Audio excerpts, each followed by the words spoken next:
பிதா குமாரன் பரிசுத்த ஆவி ஆகிய மூவர் கடவுளின் திருப்பெயருக்கே போற்றுதலும் புகழ்ச்சியும் மாட்சியும் உண்டாவதாக. ஜெபம் செய்வோம். அல்லேலூயா. நம்முடைய கடவுளை புகழ்ந்து பாடுவது நல்லது, அவரை புகழ்வது இனிமையானது, அதுவே ஏற்புடையது. எங்கள் அன்பு நிறைந்த நல்ல ஆண்டவரே, இந்த மனமகிழ்ச்சியான நாளுக்காக நாங்கள் உமக்கு நடு செலுத்துகிறோம். ஆகாமிய கூடாரங்களில் வாசம் செய்யும் 1000 நாட்களை பார்க்கிலும் ஆண்டவருடைய பிரகாரங்களில் வீற்றிருக்கும் ஒரே நாள் நல்லது. ஆண்டவருடைய ஆலயத்திற்கு போவோம் வாருங்கள் என்ற பொழுது அது எனக்கு மகிழ்ச்சியாயிருந்தது.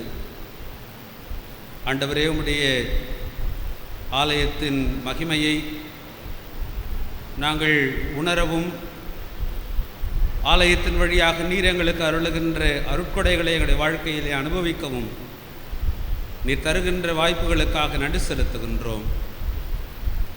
ஆண்டவரே, இந்த ஊரடங்கு காலத்தில் ஆலய பிரகாரங்களிலே வழிபடுவதற்கு நாங்கள் கூடி வருவதற்கான வாய்ப்பை இழந்து நின்றாலும் ஆலயத்திலிருந்து எங்களுக்கென்று நடத்தப்படுகின்ற இந்த வழிபாட்டிற்காக நடு செலுத்துகின்றோம். இதற்கு துணை புரிகின்ற இந்த தொழில்நுட்பத்திற்காக, ஊடகத்திற்காக உமக்கு நடு செலுத்துகின்றோம்.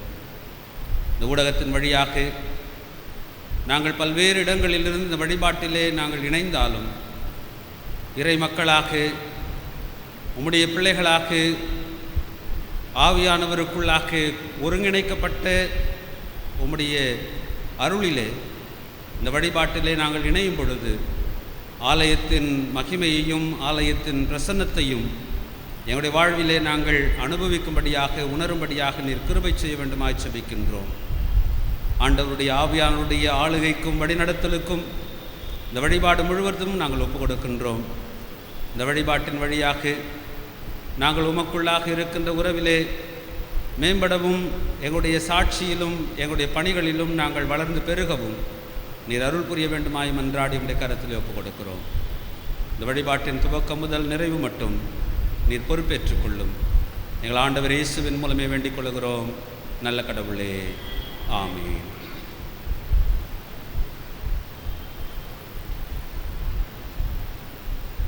நாம் அனைவரும் இணைந்து கிறிஸ்து சபை பாமாலைகளில் 180வது பாமாலையை பாடுவோம். நீ குருசில் மாண்ட கிறிஸ்துவை அறிக்கை பண்ணவும், அஞ்சா வண்ணம் உன் நெற்றி மேல் சிலுவை வரைந்தோம்.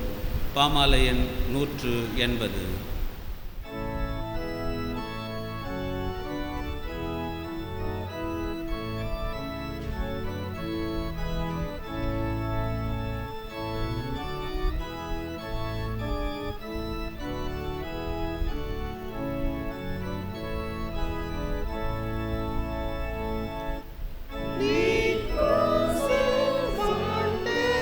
Cristo,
நாம் இருக்கின்ற இடங்களிலே நின்ற வண்ணமாக கடவுளை தொழுவோம்.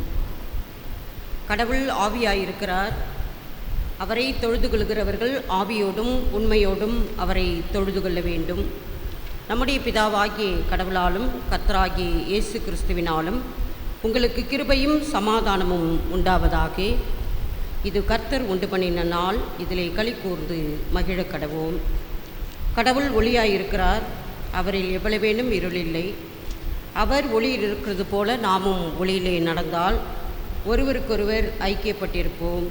அவருடைய குமாரனாகிய இயேசு கிறிஸ்துவின் இரத்தம் சகல பாவங்களையும் நீக்கி நம்மை சுத்திகரிக்கும். ஆண்டவரே, எங்கள் வாய் உம்முடைய புகழை அறிவிப்பதாக. எங்கள் உதடுகளை திறந்திரளும். பிதாவுக்கும் குமாரனுக்கும் பரிசுத்த ஆவிக்கும் மகிமை உண்டாவதாக.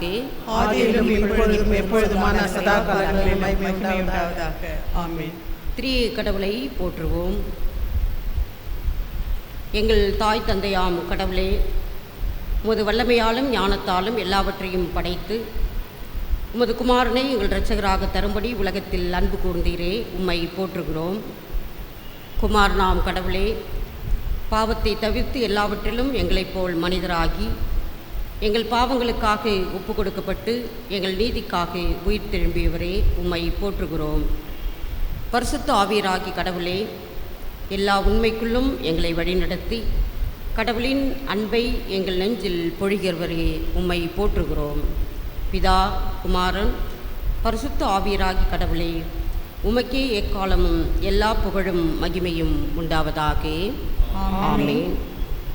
சகோதர சகோதரிகளே, நமக்கு பாவமில்லை என்போமானால் நம்மை நாமே வஞ்சிக்கிறவர்களாகவும் நமக்குள் உண்மையில்லை.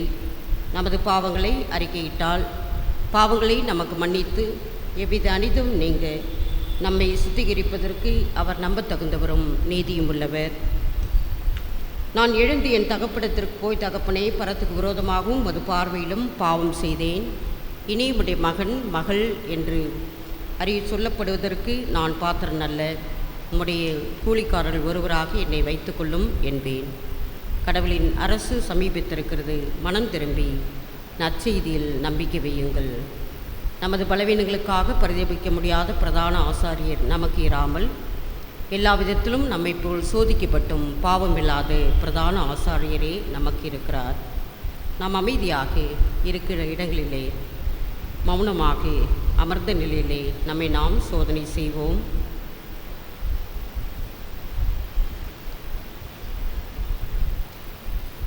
சர்வ வல்லமையுள்ள கடவுளிடத்தில் நாம் நமது பாவங்களை மனத்தாழ்மையோடு அறிக்கை செய்வோம்.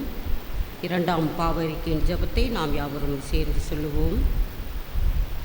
எங்கள் தாய் தந்தையாம் கடவுளே, நினைவினாலும் வார்த்தையினாலும் செய்கையினாலும் விரோதமாய் பாவம் செய்திருக்கிறோம். முழு மனதோடு நாங்கள் உம்மை நேசிக்கவில்லை.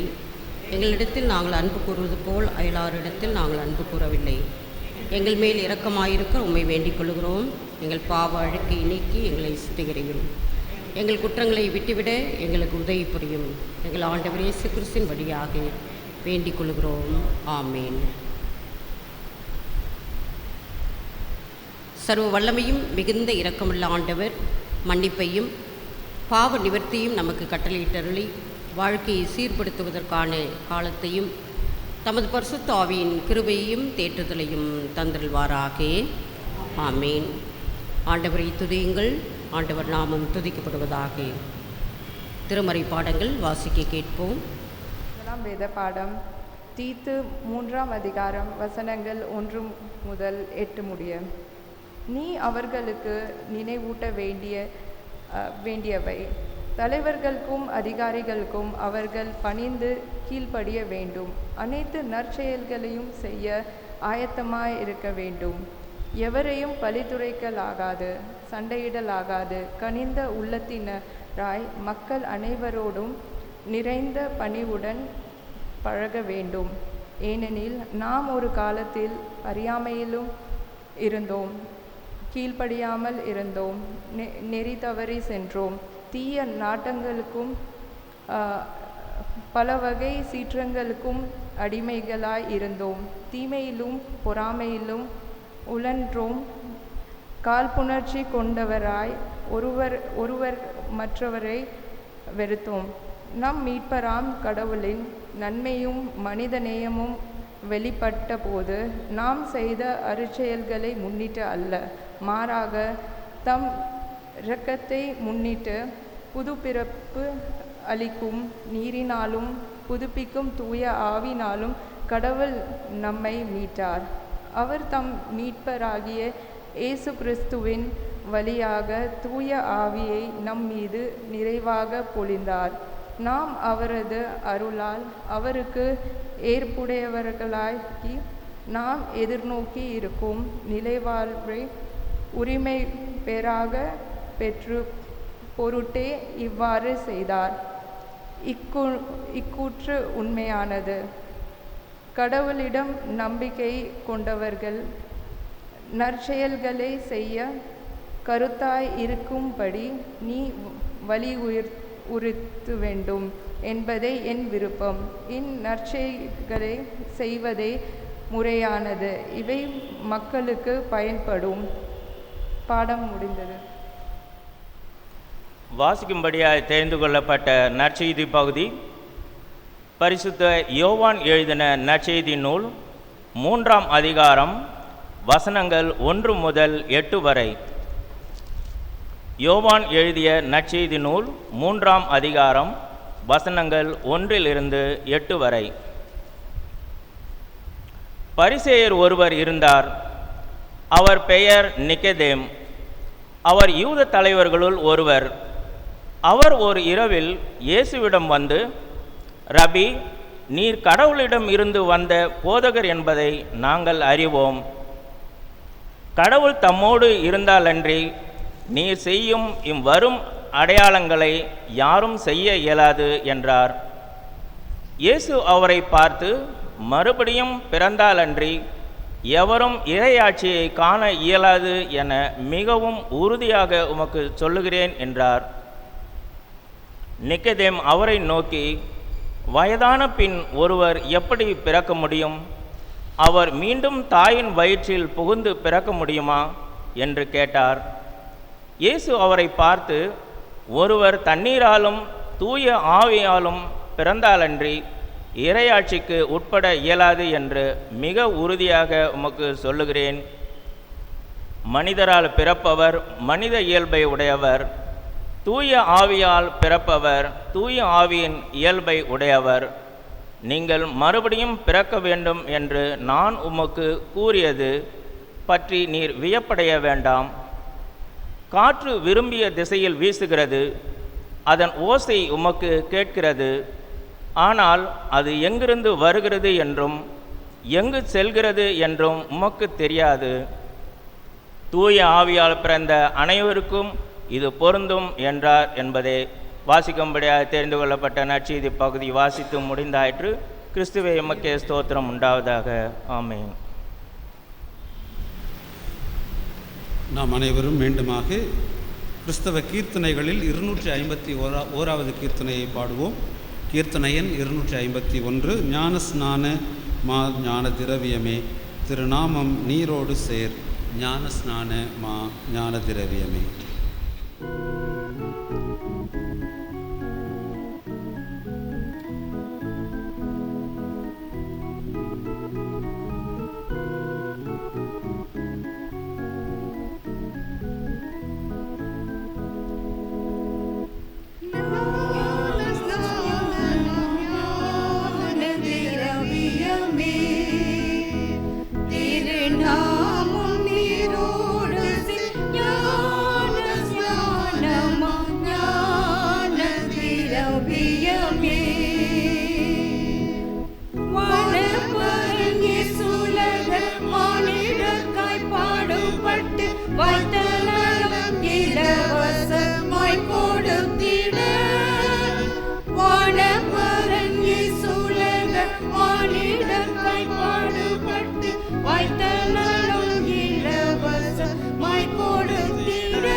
நல்ல தேவ நாமமதை சொல்லி ஜலம்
ஜெபம் செய்வோம்.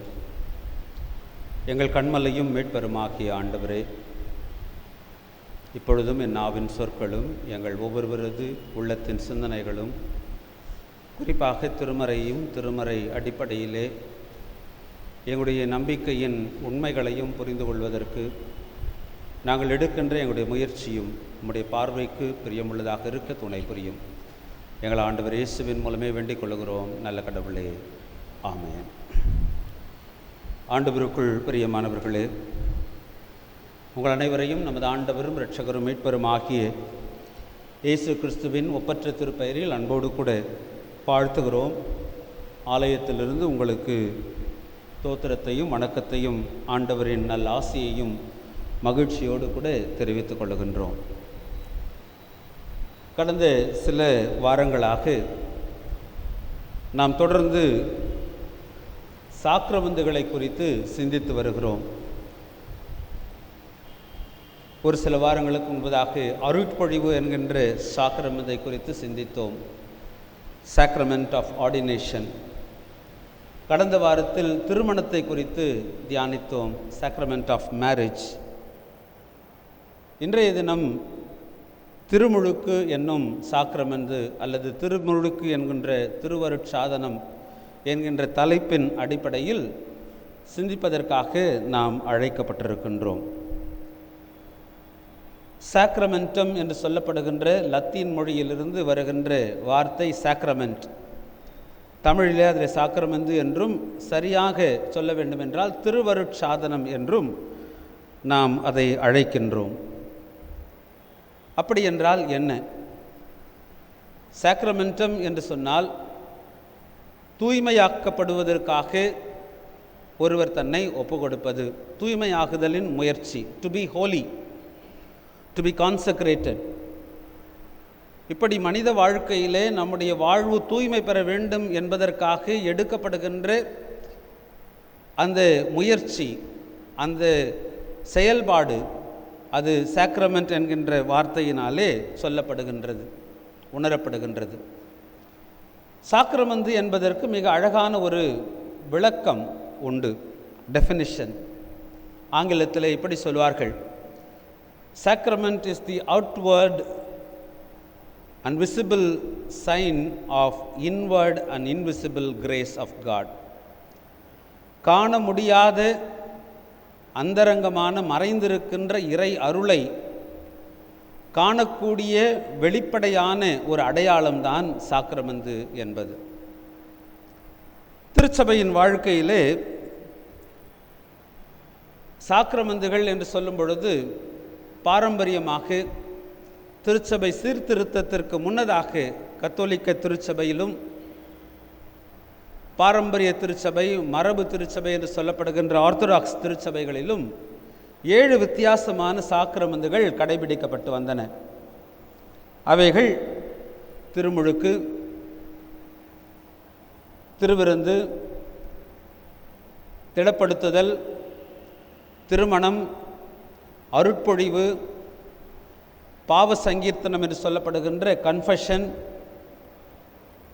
சுகவீனமாக இருக்கின்ற மக்களுக்காக ஜெபிக்கின்ற எண்ணெய் பூசுதல் என்று சொல்லப்படுகின்ற இந்த 7 சாக்கிரமந்துகள் மரபு வழியாக கடைபிடிக்கப்பட்டு வந்தது. கத்தோலிக்க திருச்சபை, ஆர்த்தடாக்ஸ் திருச்சபை, ஆங்கிலிக்கன் திருச்சபை தன்னுடைய பாரம்பரியத்திலே சீர்திருத்த மரபு திருச்சபை வழியிலே ஆங்கிலிக்கன் திருச்சபை வந்தாலும் தன்னுடைய திருச்சபை ஒழுங்கிலே இந்த 7 சாக்கிரமந்துகளையும் ஆங்கிலிக்கன் திருச்சபை ஏற்றுக்கொண்டிருக்கின்றது. ஆனால் சீர்திருத்த மரபு திருச்சபைகள், மார்ட்டின் லூத்தர் அவருடைய போதனையின் அடிப்படையில் 2 சாக்கிரமந்துகளை கடைபிடிக்க ஏற்றுக்கொள்ளப்பட்டது. அதுவே நம்முடைய தென்னிந்திய திருச்சபையின் மரபிலும் இந்த 2 சாக்கிரமந்துகள், திருமுழுக்கு மற்றும் திருவிருந்து என்கின்ற 2 சாக்கிரமந்துகளை நாம் கடைபிடித்து வருகின்றோம். இந்த 2 சாக்கிரமந்துகள் ஏன் நாம் கடைபிடிக்கின்றோம்? இந்த 2 சாக்கிரமந்துகளும் நமது ஆண்டவராகிய இயேசுவானவர் அவர் தாம் பங்கேற்ற சாக்கிரமந்துகள், நிகழ்வுகள். திருமுழுக்கு அவர் பங்கேற்றார். அது மாத்திரமல்ல, அந்த திருமுழுக்கை நிறைவேற்றும்படி கட்டளையும் கொடுத்தார். நீங்கள் உலகமெங்கும் போய் அனைத்து மக்களுக்கும் நற்செய்தி அறிவித்து தந்தை, மைந்தன், தூயாவின் திருப்பெயராலே அவர்களுக்கு திருமுழுக்கு கொடுங்கள் என்று சொல்லி அவர்களுக்கு கட்டளையும் கொடுத்தார். They were instituted by Jesus and he has commanded us to continue. அவ்வண்ணமாகவே திருவிருந்தும் ஆண்டவர் இயேசுவானவரால் தோற்றுவிக்கப்பட்டது. என்னை நினைவு கூறும்படி இதை செய்யுங்கள் என்று அவருடைய கட்டளையும் பெற்றிருக்கின்ற காரணத்தினாலே இந்த 2 சாக்கிரமந்துகளும் நேரடியாக ஆண்டவருடைய பங்கேற்பும் அவருடைய செய்யுங்கள் என்கின்ற கட்டளையும் இதில் இருக்கின்ற காரணத்தினாலே சீர்திருத்த மரபு திருச்சபை இதை தொடர்ந்து சாக்கிரமந்துகளாக ஏற்றுக்கொண்டு கடைபிடித்து வருகின்றது. மற்ற 5 சாக்கிரமந்துகளும் அந்த சாக்கிரமந்துக்குரிய தன்மையை தனக்குள்ளே கொண்டிருக்கின்றது என்பதையும் நாம் மறந்துவிடக்கூடாது. நான் சொன்னேன், இந்த சாக்கிரமந்துகள் என்பது அடையாளங்கள், the visible signs of invisible grace. அடையாளங்கள் எப்பொழுதும் அடையாளங்களாகவே இருக்கின்றன. சைன்ஸ் ஆல்வேஸ் ரிமைன் ஸ்டாட்டிக், இருக்கின்ற வண்ணமாகவே இருக்கின்றன.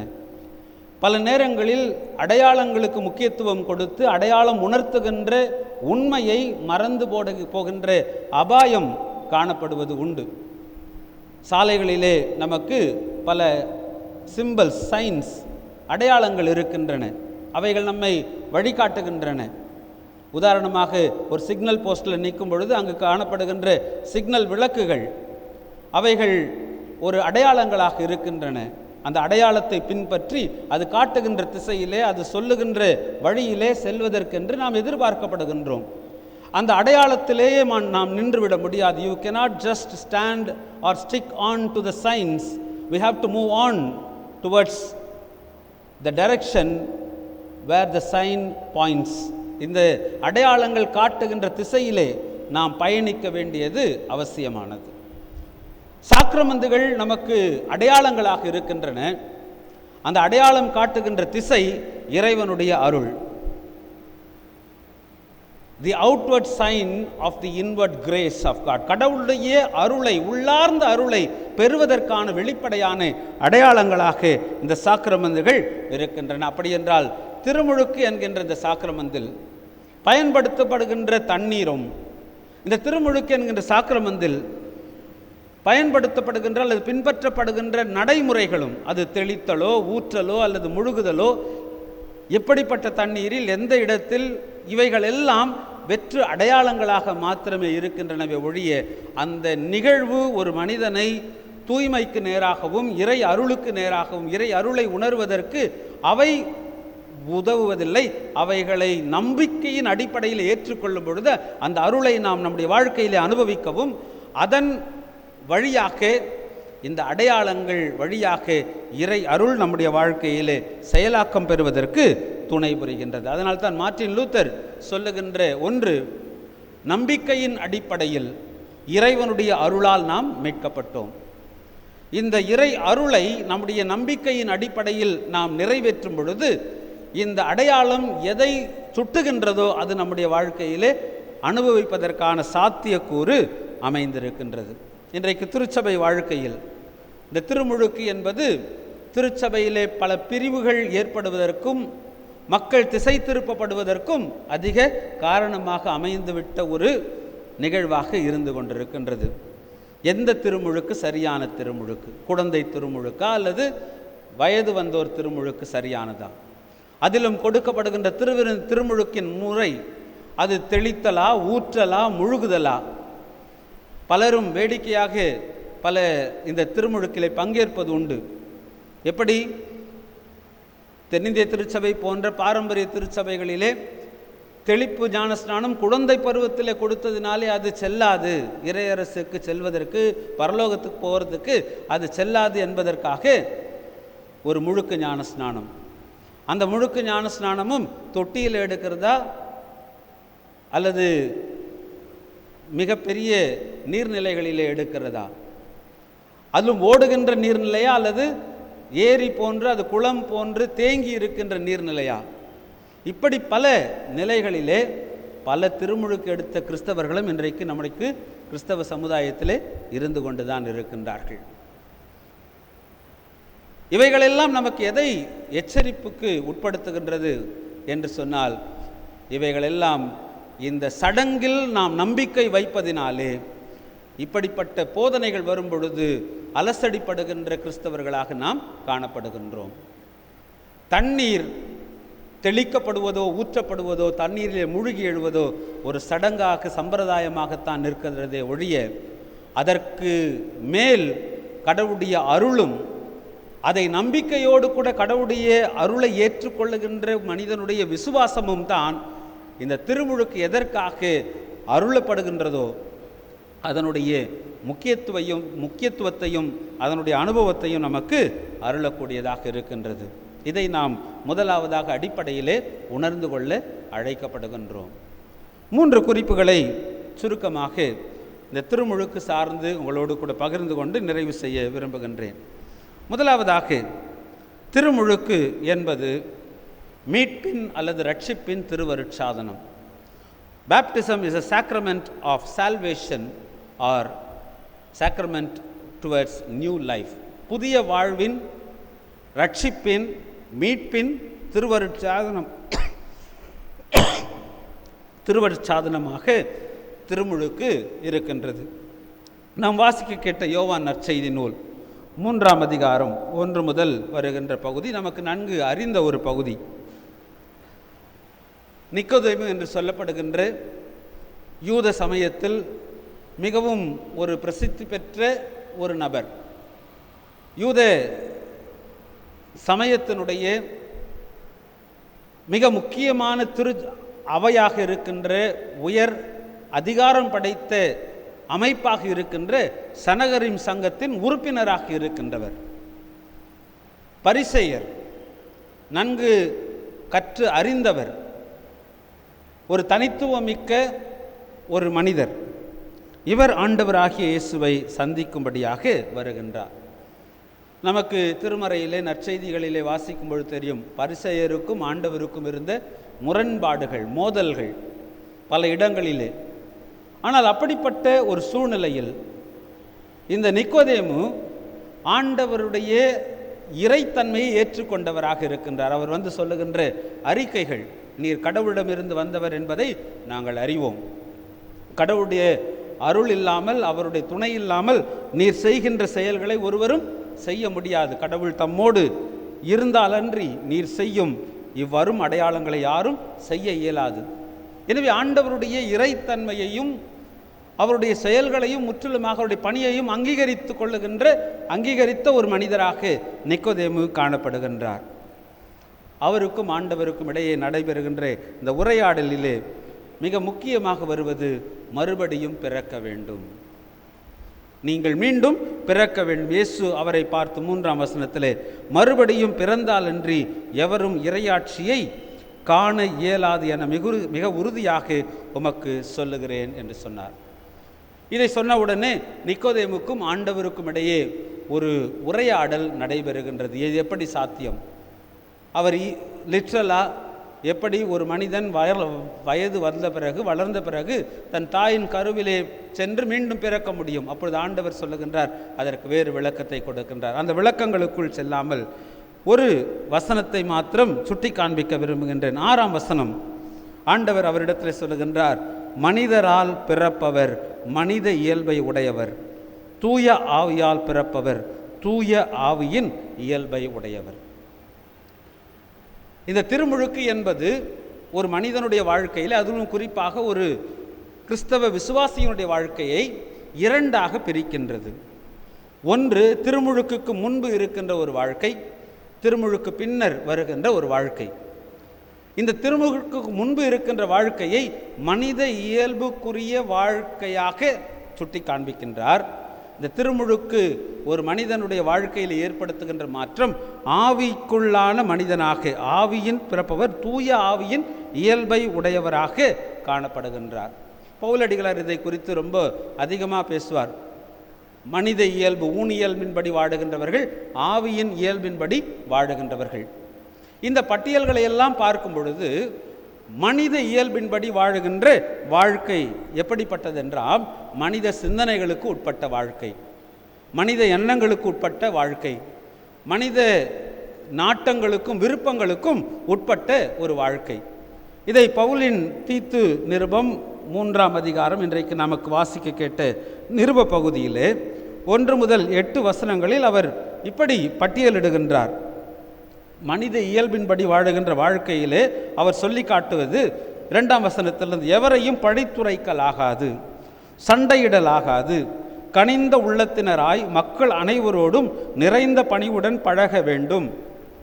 ஏனெனில் நாம் ஒரு காலத்தில் அறியாமையில் இருந்தோம், கீழ்ப்படியாமல் இருந்தோம், நெறி தவறி சென்றோம், தீய நாட்டங்களுக்கும் பல வகை சிற்றின்பங்களுக்கும் அடிமைகளாயிருந்தோம், தீமையினாலும் பொறாமையிலும் உழன்றோம், காழ்ப்புணர்ச்சி கொண்டவராய் ஒருவர் மற்றவரை வெறுத்தோம். இவைகளெல்லாம் பாஸ்ட், கடந்த காலங்கள்.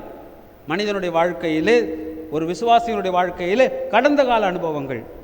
நம் மீட்பராம் கடவுளின் நன்மையும் மனித நேயமும் வெளிப்பட்ட பொழுது நாம் செய்த அறச்செயல்களை முன்னிட்டு அல்ல, மாறாக தம் இரக்கத்தை முன்னிட்டு புது பிறப்பு அளிக்கும் நீரினாலும் புதுப்பிக்கும் தூய ஆவியாலும் கடவுள் நம்மை மீட்டார். அது மாத்திரமல்ல, 7ஆம் வசனத்திலே நாம் அவரது அருளால் அவருக்கு ஏற்புடையவர்களாக நம்மை மாற்றினார்.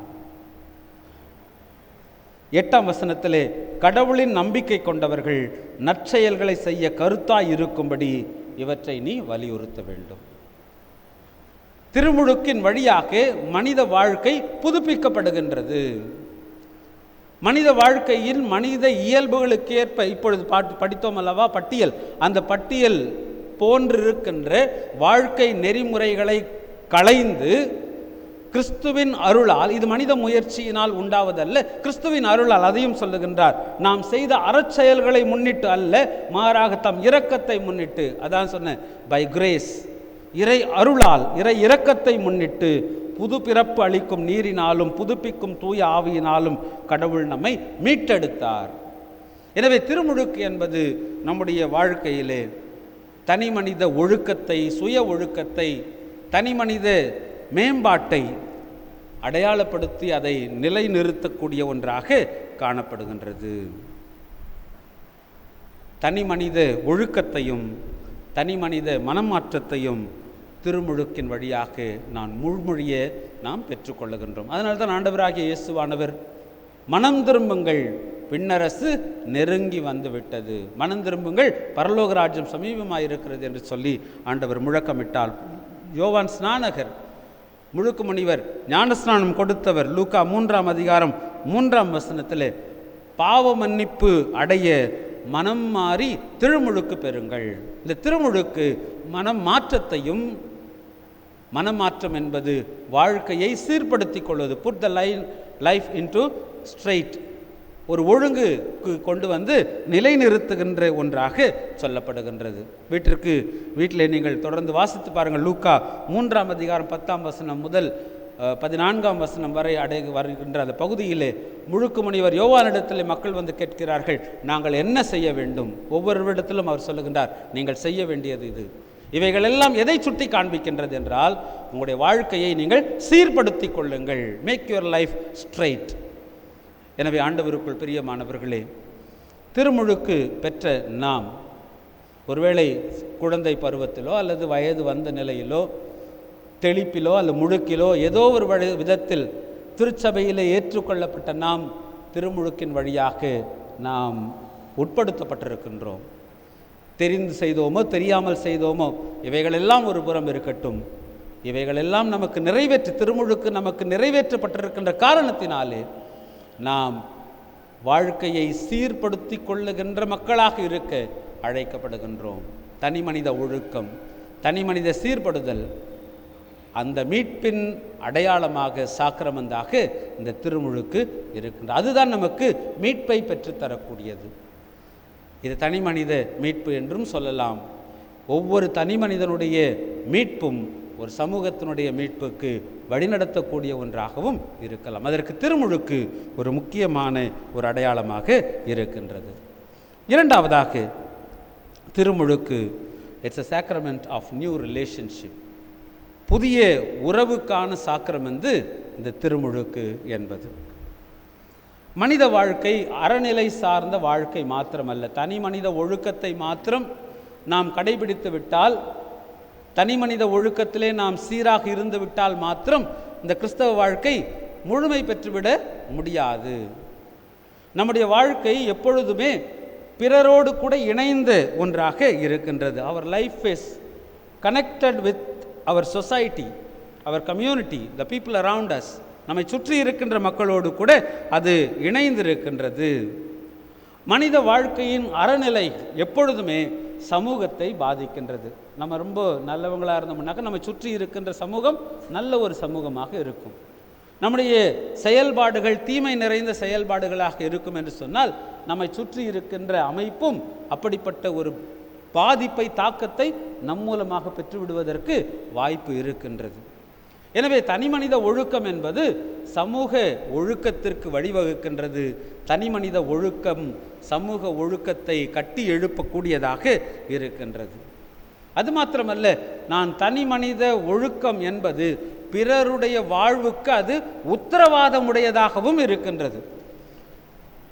பவுலடிகளார் தீத்துவுக்கு எழுதின நிருபத்திலே அவர் பட்டியலிடுகின்ற அந்த பட்டியலை நாம் பார்ப்போம்.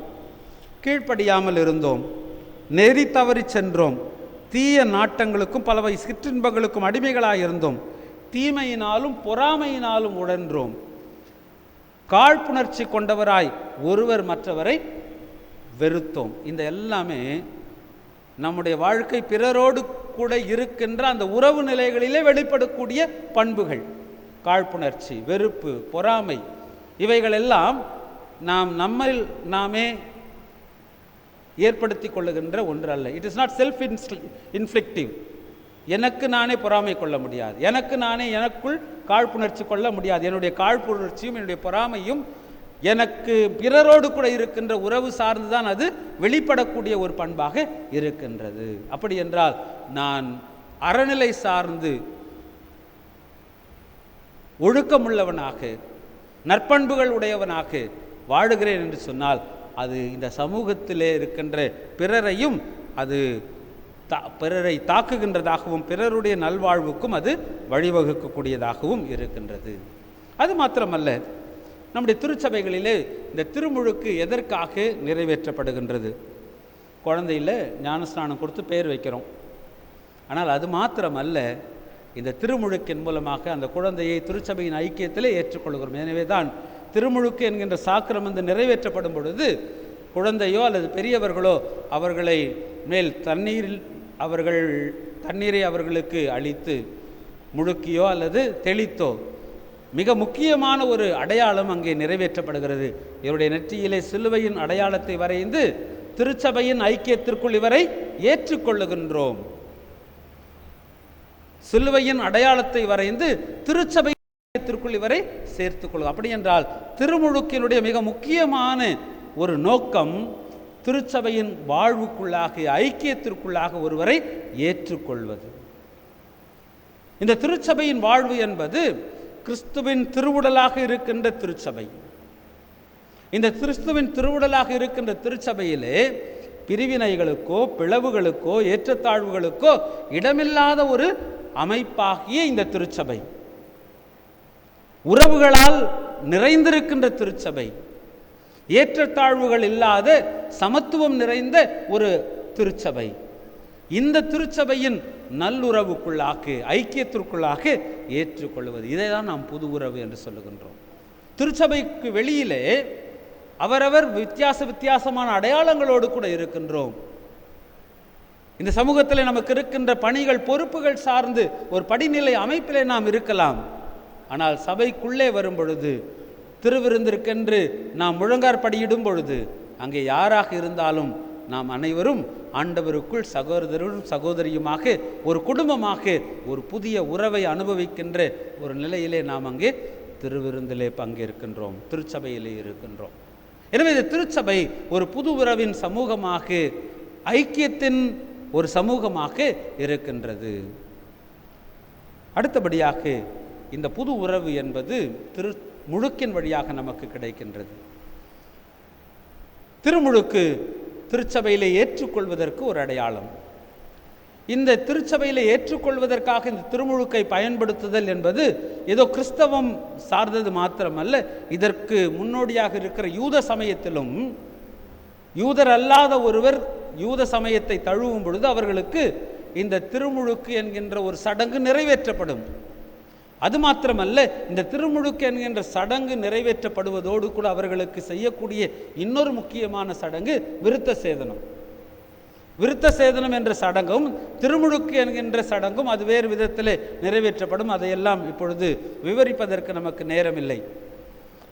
இந்த முழுக்காட்டுதல் என்கின்ற சடங்கும் விருத்த சேதனம் என்ற சடங்கும் நிறைவேற்றப்பட்டு ஒருவர் யூத சமயத்திற்குள்ளாக ஏற்றுக்கொள்ளப்படுவார்.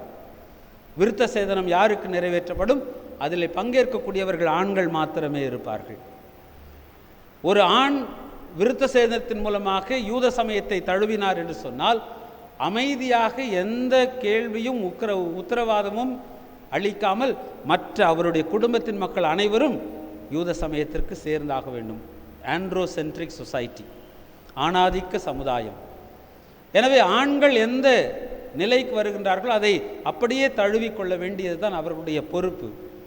எனவே விருத்த சேதனம் என்கின்ற அடையாளம் சடங்கு ஆண்களுக்கு மாத்திரமே இருந்த சூழ்நிலையிலே திருமுழுக்கு என்பது, இந்த திருமுழுக்கிலே ஆண்கள், பெண்கள், சிறியவர்கள், பெரியவர்கள் அனைவரும் இணைவதற்கான ஒரு ஒழுங்காக, ஒரு அடையாளமாக இந்த திருமுழுக்கு அமைந்திருக்கின்றது. அப்படி என்றால் திருமுழுக்கு ஒரு பிரிவுகளையும் பிளவுகளையும் வித்தியாசங்களையும் கடந்து ஒரு புதிய சமூகத்தை, புதிய உறவை உறுதிப்படுத்துகின்ற ஒரு திருவருட்சாதனமாக அது அமைந்திருக்கின்றது. மூன்றாவதாக திருமுழுக்கு என்பது நிறைவின் நம்பிக்கையாக இருக்கின்றது. It's a sacrament of eschatological hope. Eschatology என்று சொன்னால் இறுதியியல் அல்லது நிறைவியல்.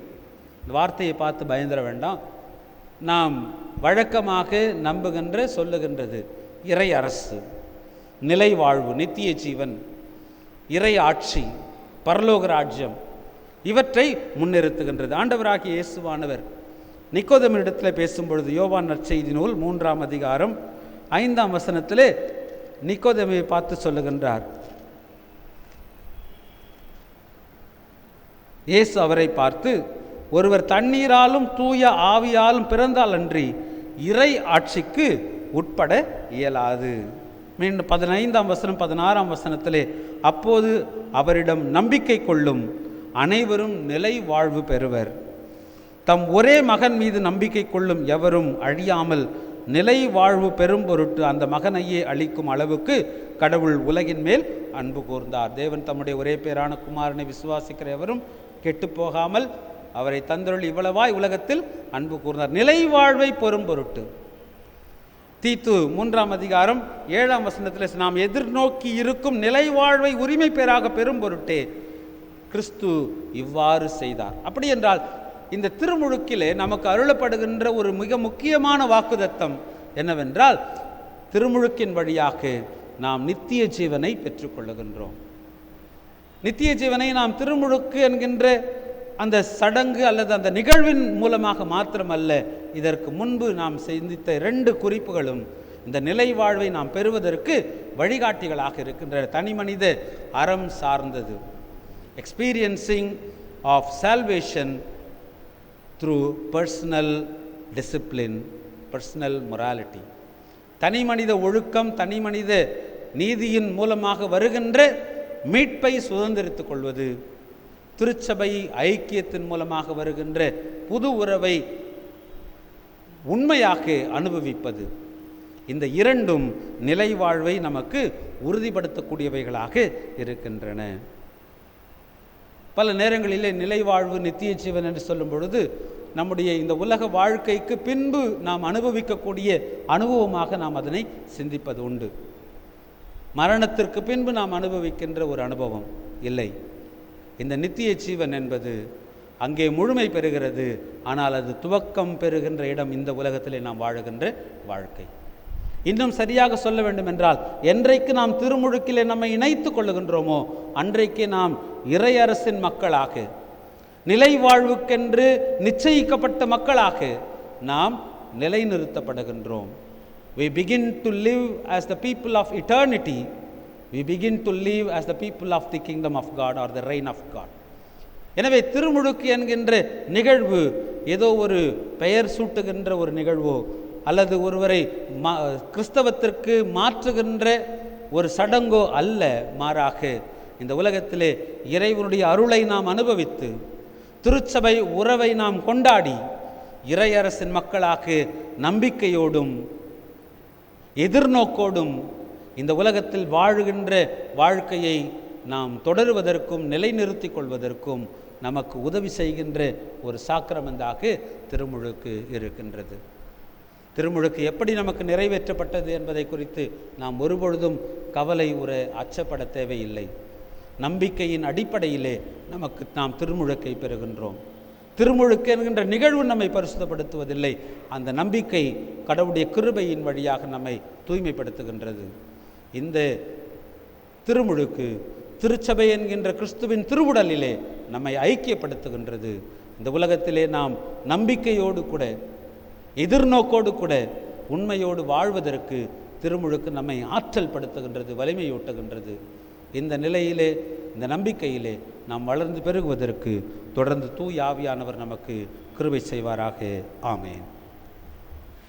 கடவுளுடைய மகா பரிசுத்த வசனத்தை கேட்டு நாம் அனைவரும் எழுந்து நின்று நம்முடைய விசுவாசத்தை பிரமாணமாக அறிக்கை செய்வோமாக.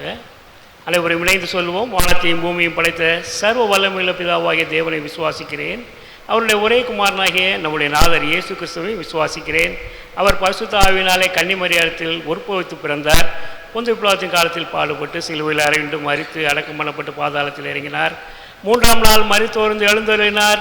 பரமண்டத்துக்கு ஏறி சர்வ வல்லமையுள்ள பிதாவாகிய தேவனுடைய வலது பார்சத்தில் வீட்டிருக்கிறார். அவ்விடத்திலிருந்து உயிர்லோரையும் மரித்தோரையும் நியாயம் தீர்க்க வருவார்.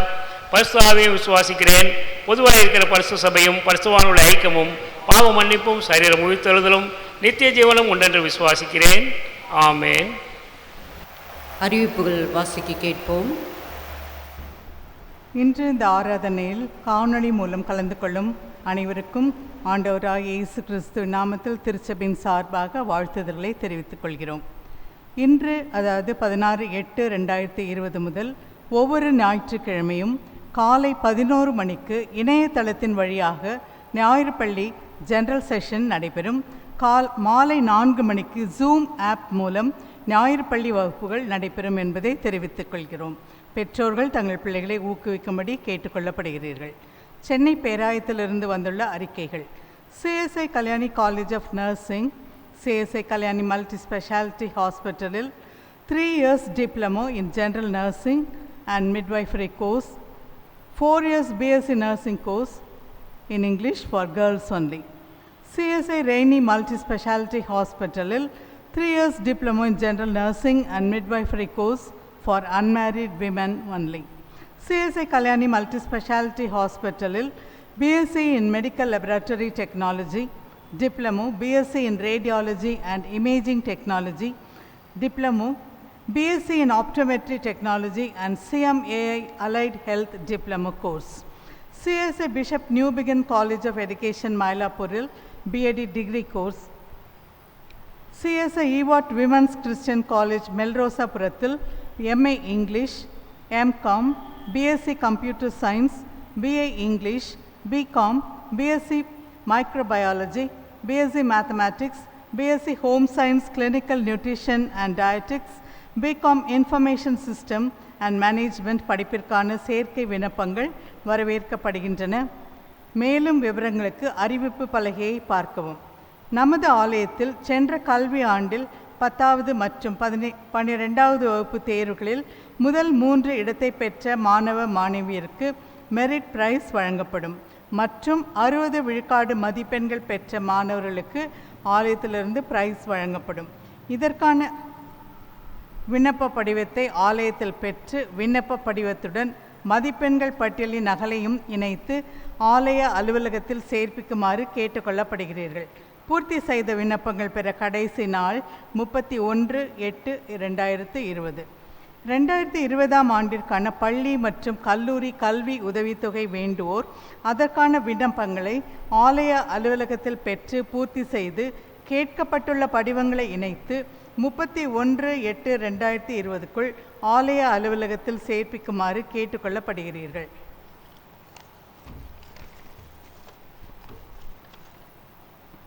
சந்தா கவர், சுய வெறுப்பு உண்டியல் மற்றும் பொதுவான காணிக்கை கொடுப்பவர்கள் ஆலய அலுவலகத்தில் காலை 10 மணி முதல் மாலை 5 மணி வரை கொடுக்கலாம் மற்றும் சந்தா கவர் பெற்றுக்கொள்ளாதவர்கள் வாங்கிக் கொள்ளலாம் என்பதை தெரிவித்துக் கொள்கிறோம்.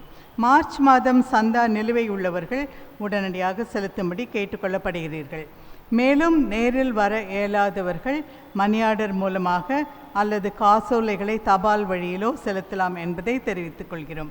தொலைபேசி, அலைபேசி எண்கள் மற்றும் வீட்டு விலாசம் ஏதேனும் மாற்றம் இருப்பின் சபையார் ஆலய அலுவலகத்தில் எழுத்தின் மூலம் தெரிவிக்கும்படி கேட்டுக்கொள்ளப்படுகிறீர்கள். ஆலய அறுப்பின் பண்டிகை மற்றும் இதர நாட்களில் ஏலம் எடுத்து இன்னும் நிலுவை வைத்திருப்பவர்கள் சீக்கிரமாக நிலுவையை செலுத்தும்படி கேட்டுக்கொள்ளப்படுகிறீர்கள். 1/8/2020 முதல் 10/8/2020 வரை பெறப்பட்ட காணிக்கை 3,59,199 3,59,199 ரூபாய்கள். இந்த வாரத்தில் தங்கள் பிறந்த நாள் மற்றும் திருமண நாளை அனுசரிக்கும் சபையார் பெயர்கள் பின்வருமாறு. பிறந்த நாட்கள்: 16th August Mr J Premchand Paul, Mr David George Ratnakaran, Mr Premkumar.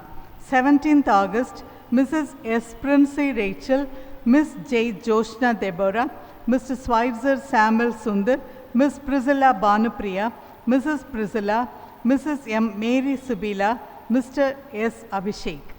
18th August Mr. A. Theophilus, Mr. A. Dilip, Mrs. S. Gunasili, Baby J. Adele Jonah.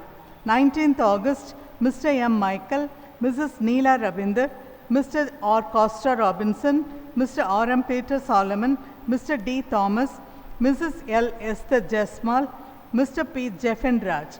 20th August Mrs. Vasanthi Edward Singh, Master J. George Manuel, Mr. R. Isaac. 21st August Mrs. A. Esther.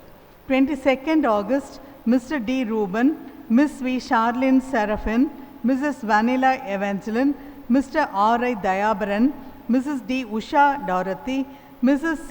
Ajit Lavanya, Mr. Rex Alexander, Mrs. J. Esther, Mr. Joshua J. Henry. திருமண நாட்கள்: 17th August Mrs. D. Daisy and Mr. R. Durai Raj, Mrs. A. Lydia Joyce and Mr. S. Alvin Prem Raj. 18th August Mrs. H. Karina Shanti and Mr. C. Henry. 19th August Dr. Mrs. Lalita Devadasan and Mr. S. Samson Devadasan, Mrs. S. Lidial and Mr. A. Sagai Raj, Mrs. Shaila Sornakumar and Mr. T. Sornakumar. 20th August Mrs. Arpudamani Jnanaprakasam and Mr. T. Jnanaprakasam, Mrs. K. Sasikala and Mr. A. Kanikraj. 21st August Mrs. D. Glory and Mr. I. David, Mrs. A. Esther and Mr. C. Arul Pandi, Mrs. Shanti Gunaselvan and Mr. M. Gunaselvan Sekar, Mrs. A. Jennifer and Mr. J. John Devakumar. 22nd August Mrs. D. Emi Hepsiba and Mr. M. Danraj, Mrs. J. Krida Shanti and Mr. D. Jebamani. இந்த வாரத்தில் தங்கள் பிறந்த நாள் மற்றும் திருமண நாளை அனுசரிக்கும் சபையாரை ஆண்டவராகிய இயேசு கிறிஸ்து நாமத்தில் வாழ்த்துகிறோம். திருமண அறிவிப்பு. தென்னிந்திய திருச்சபை, சென்னை பேராயம், அசோக் நகர் குருசேகரம், வெற்றி சிலுவை ஆலயத்தைச் சேர்ந்த திரு எஸ். மில்டன் மற்றும் திருமதி ஜே.இ. பத்மா செல்லம்மாள் அவர்களின் மகனாகிய செல்வன் எம். ஜோயல் பென்ஸ்டன் என்பவருக்கும், தென்னிந்திய திருச்சபை, சென்னை பேராயம், மந்தவெளி குருசேகரம், தூய லூக்கா ஆலயத்தைச் சேர்ந்த திரு ஏ. சார்லஸ் மற்றும் திருமதி சி. ஈடித் பாக்கியராணி அவர்களின் மகளாகிய செல்வி ஹெப்சிபா எஸ்தர் ராஜகுமாரி என்பவருக்கும் திருமணம் நடத்த ஒழுங்கு செய்யப்பட்டுள்ளது என்பதை சபைக்கு அறிவிக்கின்றோம். இவர்கள் இருவரும் இந்த தூய நிலைமையில் ஒன்றாய் இணையக்கூடாத நியாயமான தடை உண்டென்றால் அதை சபை போதகருக்கு எழுத்தின் மூலம் தெரிவிக்க வேண்டும். இது இவர்களுக்கு இரண்டாம் அறிவிப்பு. ஜெபம் செய்வோம். திருமணமான நியமத்தை இவ்வுலகத்திலே உருவாக்கி ஆணும் பெண்ணும் இணைந்து வாழ வேண்டும் என்கின்ற கட்டளையை அருளிச் செய்த அன்பின் கடவுளே, திருமணத்திலே இணைக்கப்பட இருக்கின்ற அருமையான 2 பிள்ளைகளையும் உம்முடைய கரத்திலே அர்ப்பணிக்கின்றோம். திருமணத்திலே இந்த பிள்ளைகள் இணைக்கப்பட்டு இறையரசின் குடும்பத்தை கட்டி எழுப்ப நீ துணை புரிய வேண்டுமாய் ஜெபிக்கிறோம்.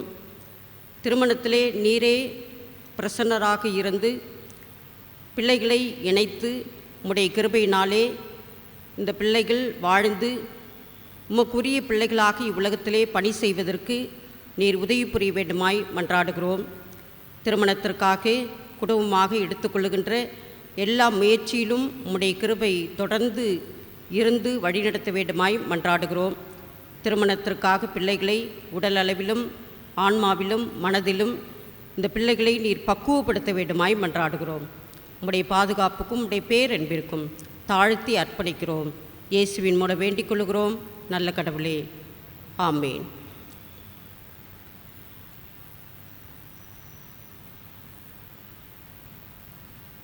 ஜெபம் செய்வோம். அன்பும் கிருபையும் இரக்கமுள்ள தூய கடவுளே, இந்த மகிழ்ச்சியான நேரத்துக்காக மீண்டுமாக நாங்கள் உமக்கு நன்றி படைக்கிறோம். இந்த வழிபாட்டிலே பங்கேற்பதற்கு நீர் எங்களுக்கு கொடுத்த கிருபைக்காக நன்றி செலுத்துகிறோம்.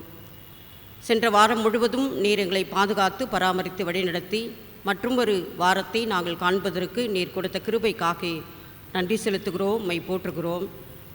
உம்முடைய பாதுகாப்பும் உம்முடைய பேரருளும் எங்களோடு கூட தொடர்ந்து இருக்க வேண்டுமாய் மன்றாடுகிறோம். குறிப்பாக இன்றைய நாளிலே எங்களுடைய திருச்சபையின் குடும்பங்களுக்காக நாங்கள் ஜெபிக்கிறோம்.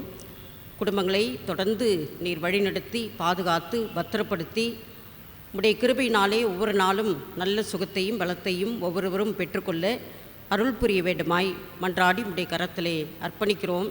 குடும்பங்களின் தேவைகளை நீர் சந்திக்க வேண்டுமாய் மன்றாடுகிறோம். குறிப்பாக வாலிப பிள்ளைகளை உம்முடைய கரத்திலே அர்ப்பணிக்கிறோம். தங்களுடைய பணி படிப்பு இவையெல்லாம் தடைப்பட்டிருக்கின்ற இந்த சூழலிலே உம்முடைய ஞானத்தையும் எல்லாவற்றையும் ஏற்றுக்கொள்ளக்கூடிய மன முதிர்ச்சியையும் பிள்ளைகளுக்கு தந்து நல்ல எதிர்கால வாழ்க்கையை கடவுள் தந்தருவார் என்ற நம்பிக்கையோடு கூட அனுதினம் ஜெபித்து தங்களுக்கு இருக்கின்ற பணிகளை பொறுப்புடன் நிறைவேற்ற நீ துணை புரிய வேண்டுமா ஜெபிக்கிறோம். குழந்தைகளை உம்முடைய கரத்திலே அர்ப்பணிக்கிறோம். குழந்தைகளை நீரே பாதுகாத்து பத்திரப்படுத்தி வழிநடத்தும். இந்த கொரோனா காலங்களிலே குழந்தைகளுக்கு எந்த விதமான பாதிப்பும் ஏற்படாதபடி நீர் பாதுகாக்க வேண்டுமாய் மன்றாடுகிறோம். பிரசவ காலத்திலே இருக்கின்ற பெண்கள், சிறு குழந்தைகளை வைத்திருக்கின்ற பெண்கள், இவர்களுக்காக குழந்தைகளுக்காக நாங்கள் சிறப்பாக ஜெபிக்கிறோம். உம்முடைய கிருபையை தந்து வழிநடத்த வேண்டுமாய் மன்றாடுகிறோம்.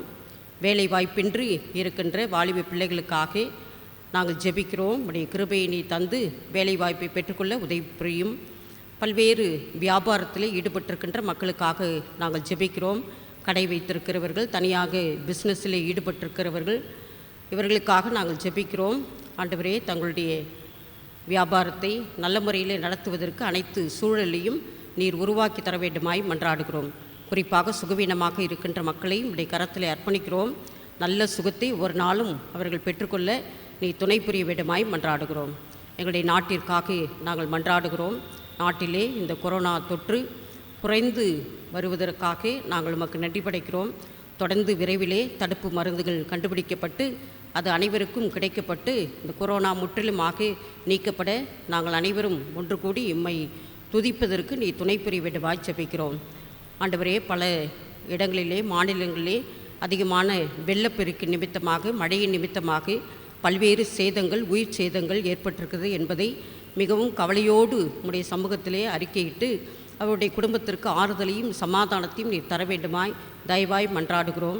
இப்படிப்பட்ட இயற்கை சீற்றங்கள் மனிதர்களை ஒருபொழுதும் அழித்து விடாதபடி நீரே பாதுகாத்தர வேண்டுமாய் ஜெபிக்கிறோம். ஆண்டவரே, போக்குவரத்து நிகழ்வினாலே பல்வேறு விபத்தினாலே பல மக்கள் மரித்து போகிறார்கள். குறிப்பாக கேரளா பகுதியிலே ஏற்பட்ட பல்வேறு விபத்து, குறிப்பாக ஏற்பட்ட நிலச்சரிவு, இவற்றிலே தங்களுடைய இன்னுயிரை இழந்திருக்கின்ற குடும்பங்களுக்காக நாங்கள் தயவாய் மன்றாடுகிறோம். சுவாமி, இப்படிப்பட்ட நிலையை நாங்கள் கேள்விப்படும் பொழுது மிகவும் பயத்துக்குள்ளாகும் மக்களை குறித்ததான அச்சத்திற்கும் நாங்கள் உள்ளாகிறோம். அன்பின் ஆண்டவரே, கொரோனா காலத்திலே மக்கள் ஏற்கனவே பல்வேறு பயந்த சூழலிலே இருக்கின்ற நேரத்திலே இப்படிப்பட்ட பல்வேறு சம்பவங்கள் நடைபெறும் பொழுது உம்முடைய முகத்தை நாங்கள் நோக்கி பார்க்கிறோம். மக்கள் அனைவரும் பாதுகாப்போடு வாழ்வதற்கு உம்முடைய கிருபையை நீ தந்திரல வேண்டுமாய் மன்றாடி உம்முடைய கரத்திலே அர்ப்பணிக்கிறோம். உம்முடைய உதவியை வேண்டியிருக்கிறோம். குறிப்பாக இன்றைய நாளிலும் நாங்கள் திருமுழுக்கை குறித்து சிந்திப்பதற்கு நீர் கொடுத்த கிருபைக்காக நன்றி செலுத்துகிறோம். ஆண்டவரே, திருமுழுக்கு பெற்றுக்கொள்வது என்பது பெருமைக்காகவோ நாங்கள் ஒரு சமயத்தை சார்ந்தவர்கள் என்பதற்காகவோ அல்ல. எங்களுடைய வாழ்க்கையிலே நாங்கள் புது வாழ்க்கையை வாழுவதற்காக அழைக்கப்பட்டிருக்கிறவர்கள் என்ற உண்மையை நாங்கள் புரிந்து கொண்டு தொடர்ந்து எவற்றையெல்லாம் நாங்கள் விட்டுவிட வேண்டுமோ அவற்றையெல்லாம் விட்டுவிட்டு எப்படிப்பட்ட வாழ்வை நாங்கள் அமைத்து கொள்ள வேண்டுமோ அப்படிப்பட்ட புதிய வாழ்வுக்கு எங்களை நிலைநிறுத்தி கொள்ள நீ துணை புரிய வேண்டுமா ஜெபிக்கிறோம். புதிய உறவுகளை நாங்கள் கொண்டாடவும் நீர் எங்களுக்கு துணை புரிய வேண்டுமா ஜெபிக்கிறோம். திருமுழுக்கு என்பது நாங்கள் எப்பொழுதும் என்றென்றும் உங்களோடு கூட இருப்போம் என்பதற்கான ஒரு அடையாளமாக இருக்கிறது என்பதை உணர்ந்து உம்முடைய இறையரசுக்கு உரியவர்களாக எங்களை மாற்றிக்கொள்வதற்கு தகுதியான பண்புகளை நாங்கள் ஒவ்வொரு நாளும் பெற்றுக்கொள்ள நீ துணை புரிய வேண்டுமா ஜெபிக்கிறோம். எங்கள் யாவரையும் தாழ்த்தி உடைய கரத்திலே அர்ப்பணிக்கிறோம். சிறப்பாக இன்றைய நாளிலும் தங்களுடைய பிறந்த நாட்களை திருமண ஆண்டு விழாக்களை காணுகின்ற அடியவர்களையும் உடைய கரத்திலே அர்ப்பணிக்கிறோம். இம்மட்டுமாக பாதுகாத்து கடவுள் வருகின்ற ஆண்டு முழுவதும் பாதுகாத்து உடைய கிருபையை தந்திரல வேண்டுமா ஜெபிக்கிறோம். ஆண்டவரை மட்டுமே பற்றி கொள்வதனாலே வருகின்ற ஆசீர்வாதத்தை தனிப்பட்ட நபர்களாக குடும்பங்களாக பெற்றுக்கொள்வதற்கு நீர் உதவி புரிய வேண்டுமா ஜெபிக்கிறோம். எங்கள் யாவரையும் தாழ்த்தி உடைய கரத்திலே அர்ப்பணிக்கிறோம். இயேசுவின் மூலம் வேண்டிக் கொள்கிறோம் நல்ல கடவுளே, ஆமென். அனைவரும் சேர்ந்து சொல்லுவோம். பரமட இருக்கிற எங்கள் பிதாவே, உடைய நாமம் பரிசுத்தப்படுவதாக, உடைய ராஜ்யம் வருவதாக, உடைய சித்தம் பரமடத்திலே செய்யப்படுவது போல பூமியிலேயும் செய்யப்படுவதாக. அன்றுள்ள அப்பத்தை எங்களுக்கு இன்று தாரும். எங்களுக்கு விரோதமாய் குற்றம் செய்களை மன்னிக்கிறது போல எங்கள் குற்றங்களை எங்களுக்கு மன்னியும். எங்களை சோதனைக்குள் பிரவேசிக்க பண்ணாமல் தீமையிலிருந்து காத்துக்கொள்ளும். ராஜ்யம் வல்லமையும் மகிமையும் என்றைக்கும் விடைகளே, ஆமேன்.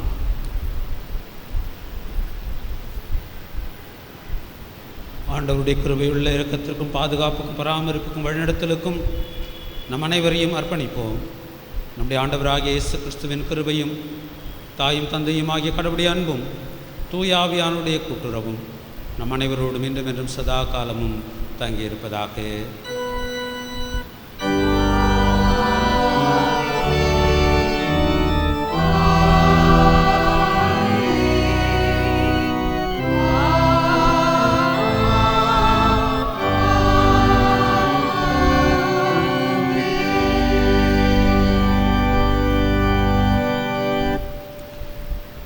இந்த வழிபாட்டிற்கு நிறைவாக நாம் அனைவரும் பாமாலைகளில் 183வது பாமாலையின் முதலாம் சரணத்தையும் 5ஆம் கவியையும் பாடுவோம். முதலாம் கவி மற்றும் 5ஆம் கவி. பாமாலை 183.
நாம் யாவரும் சேர்ந்து சொல்லுவோம். என் ஆத்துமாவே கர்த்தரை ஸ்தோத்திரி, என் முழு உள்ளமே அவர் நாமத்தை ஸ்தோத்திரி. என் ஆத்துமாவே கர்த்தரை ஸ்தோத்திரி, அவர் செய்த சகல உபகாரங்களையும் மறவாதே. ஆமென். ஆண்டவர் உங்களோடு இருப்பாராக. அவர் உங்களுடைய ஆவியோடு இருப்பாராக. சமாதானத்தோடும் மகிழ்ச்சியோடும் நம்பிக்கையோடு நிலைத்திருப்போம். ஆண்டவருடைய பெயராலே ஆமென்.